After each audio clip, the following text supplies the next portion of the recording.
Hi, right-wing media and agitators. I think, right, it's really interesting when you take a quote from like the defence minister this morning on the media rounds, who said that Britain lost control of its borders 5 years ago, but you sort of try to make out that it's Sir Keir Starmer and the Labour government that have lost control today. Like Nigel asking to declare it now as an emergency is particularly interesting, as indeed is this quote from Shadow Home Secretary Chris Philp, quite farcical, saying it's a disgrace but sadly entirely expected.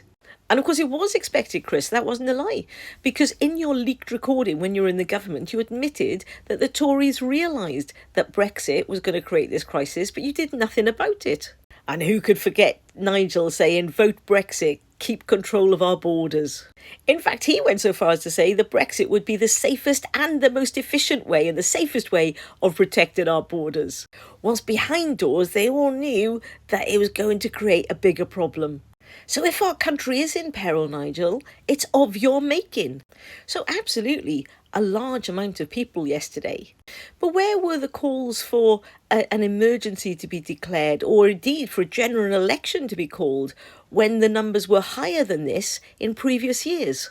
But I'm also baffled by the fact that apparently the French police have got new laws coming in which would allow them to intercept these boats in shallow waters. But why is that only being implemented now due to the work of this government? And why wasn't it implemented 5 years ago when they first knew there was going to be a major problem? Oh, Nigel, before I forget, it was widely reported that some women and children were picked up by border control yesterday. But of course, I guess if they're not making a TikTok, you're not really interested in what they've got to say, which means you should be really interested in this because you're heavily featured and you love it being all about you. Anyway, as you were.